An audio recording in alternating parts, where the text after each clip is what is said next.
नमस्कार।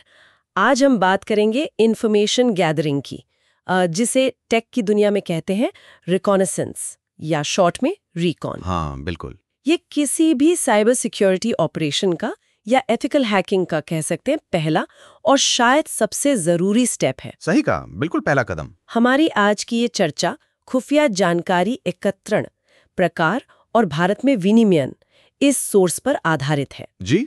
और हमारा मकसद है रिकॉनेसेंस के जो अलग अलग तरीके हैं उनको समझना, और ये भी कि भारत में इसे लेकर क्या कायदे कानून है। हाँ, ये जानना बहुत जरूरी है।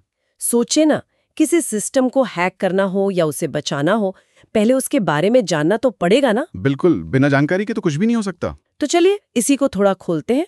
सबसे पहले ये रिकॉनेसेंस या इंफॉर्मेशन गैदरिंग आखिर है क्या चीज? देखिए, रिकॉनेसेंस मतलब रिकॉन। ये एथिकल हैकिंग या पेनिट्रेशन टेस्टिंग का वो शुरुआती फेज है, जहां हम टारगेट के बारे में ज्यादा से ज्यादा पता लगाने की कोशिश करते हैं। टारगेट मतलब कोई सिस्टम या नेटवर्क? हाँ, कोई सिस्टम, नेटवर्क, वेबसाइट या पूरा ऑर्गेनाइजेशन भी हो सकता है।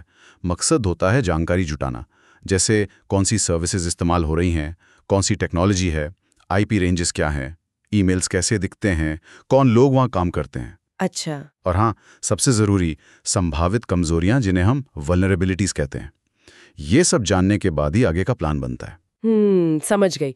तो जाहिर है ये जानकारी इकट्ठा करने के भी कुछ खास तरीके होंगे।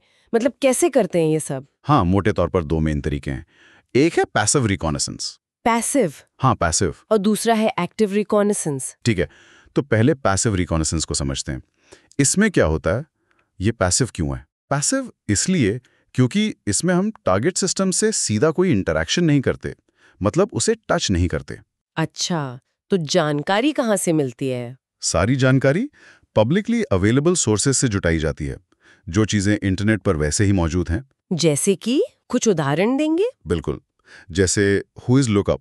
इससे पता चलता है कि डोमेन किसके नाम पर है, कब लिया गया। हाँ, ये तो देखा है मैंने। फिर शोडान जैसा सर्च इंजन है, ये इंटरनेट से जुड़े डिवाइसेस ढूंढता है, कैमरास, सर्वर्स वगैरह। ओह। लिंक्डइन, कंपनी की अपनी वेबसाइट्स, जॉब पोस्टिंग्स, इनसे भी बहुत कुछ पता चलता है।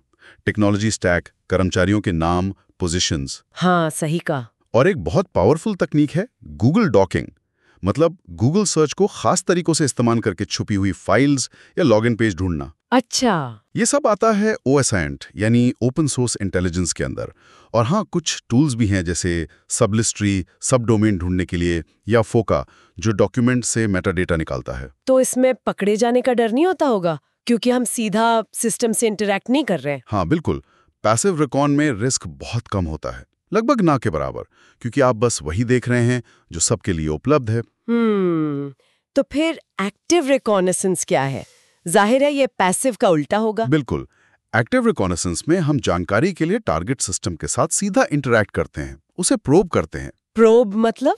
जैसे नेटवर्क स्कैनिंग। इसमें हम टूल्स जैसे Nmap या मासस्कैन का इस्तेमाल करके पता लगाते हैं कि टारगेट पर कौन-कौन से पोर्ट्स खुले हैं। पोर्ट्स मतलब सिस्टम में एंट्री पॉइंट्स? हाँ, एक तरह से दरवाजे कह सकते हैं। फिर बैनर ग्रैबिंग करते हैं। नेटकैट जैसे टूल से ये पता लगाते हैं कि उन खुले पोर्ट्स पर कौन सी सर्विस चल रही है, उसका वर्जन क्या है। अच्छा, वर्जन जानना क्यों जरूरी है? क्योंकि पुराने वर्जन में अक्सर जानी पहचानी कमजोरियां, मतलब वल्नरेबिलिटीज होती हैं। समझ गई। और डायरेक्टरी ब्रूट फोर्सिंग भी होता है। अच्छा। इसमें टूल्स जैसे डिर्ब या गोबस्टर वेबसाइट के छिपे हुए पेजेस या डायरेक्टरीज ढूंढने की कोशिश करते हैं। ओह, तो इसमें तो टारगेट को पता चल सकता है। हाँ, बिल्कुल। एक्टिव रिकॉन में क्योंकि आप सीधे सिस्टम को नॉक कर रहे हैं, तो आपके डिजिटल फुटप्रिंट्स रह जाते हैं। टारगेट को पता चल सकता है कि कोई स्कैनिंग कर रहा है। तो इसमें रिस्क ज्यादा है। हाँ, रिस्क ज्यादा है, और यहीं पर लीगलिटी का सवाल बहुत अहम हो जाता है। हाँ, वही मैं पूछने वाली थी। ये सब करना, खासकर एक्टिव रिकॉनेसेंस, क्या ये कानूनी है? भारत में इसके लिए क्या नियम है? नहीं, देखिए, बिना इजाजत के ये सब करना बिल्कुल कानूनी नहीं है। भारत में साइबर सिक्योरिटी गतिविधियां कई कानूनों के तहत आती हैं। कौन कौन से? सबसे मुख्य तो है इंफॉर्मेशन टेक्नोलॉजी एक्ट 2000। इसमें अनधिकृत पहुंच यानी अनऑथराइज्ड एक्सेस, डेटा चोरी वगैरह के लिए सजा है। फिर इंडियन पीनल कोड माने IPC की भी धाराएं हैं, जैसे 66, 66B, 66C, 66D, जो साइबर अपराधों से डील करती हैं। और CERTN, जो हमारी कंप्यूटर इमरजेंसी रिस्पांस टीम है, वो भी गाइडलाइंस जारी करती है। और अब जल्द ही DPDP एक्ट यानी डेटा प्राइवेसी कानून भी लागू होने वाला है, जिससे नियम और कड़े होंगे। तो साफ शब्दों में क्या करना गैरकानूनी माना जाएगा? देखिए, बिना अनुमति के किसी का भी पर्सनल, सेंसिटिव या कॉन्फिडेंशियल डेटा इकट्ठा करना गैरकानूनी है। ठीक है। और सबसे जरूरी, बिना एक्सप्लिसिट रिटन परमिशन के एक्टिव स्कैनिंग करना, जैसे nmap चलाना, ये IT एक्ट का उल्लंघन हो सकता है। यानी लिखित अनुमति बहुत जरूरी है। हाँ, और किसी के कम्युनिकेशन को इंटरसेप्ट करना, जैसे ईमेल या मैसेज पढ़ना, वो भी IT एक्ट की धारा 66 और 66E के तहत बड़ा अपराध है। अच्छा, तो फिर कानूनी तौर पर क्या करने की इजाजत है? एक एथिकल हैकर क्या कर सकता है? देखिए, OSINT यानी पैसिव तरीके से पब्लिक जानकारी का इस्तेमाल करना, वो आमतौर पर कानूनी है, जब तक आप किसी वेबसाइट की टर्म्स ऑफ सर्विस ना तोड़ रहे हों। ठीक है। अगर आपके पास क्लाइंट से लिखित अनुमति है और स्कोप ऑफ वर्क साफ-साफ डिफाइंड है, तो आप अधिकृत पेनिट्रेशन टेस्टिंग कर सकते हैं, जिसमें रिकॉन भी शामिल होगा।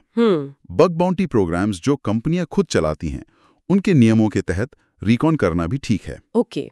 और अगर आप सर्टिफाइड टेस्टर हैं और NDA साइन करके किसी कंपनी के लिए सिक्योरिटी असेसमेंट कर रहे हैं, तो वो भी कानूनी दायरे में आता है। तो कुल मिलाकर भारत में जो एथिकल हैकर्स है या बनना चाहते हैं, उन्हें क्या बातें ध्यान में रखनी चाहिए?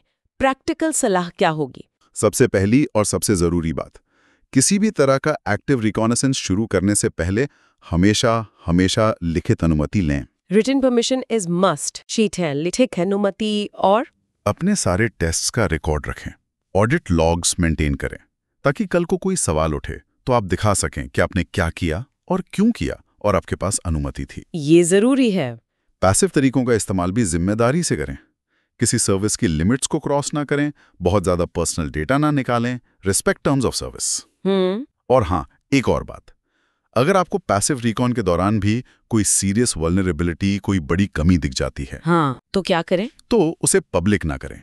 कोऑर्डिनेटेड वल्नरेबिलिटी डिस्क्लोजर यानी CVD का प्रोसेस फॉलो करें, मतलब जिम्मेदारी से उस कंपनी को या सर्टन को रिपोर्ट करें। अच्छा, ये सही तरीका है। जी। तो हमने आज समझा कि रिकॉनेसेंस क्या होता है। इसके दो मुख्य तरीके हैं, पैसिव और एक्टिव। पैसिव में हम पब्लिक जानकारी देखते हैं, एक्टिव में सीधा सिस्टम से इंटरैक्ट करते हैं। हाँ। और एक्टिव रिकॉनेसेंस के लिए भारत में कानूनी अनुमति, वो भी लिखित में, बेहद जरूरी है। एथिकल हैकर्स को बहुत जिम्मेदार होना पड़ता है और नियमों का पालन करना पड़ता है। बिल्कुल।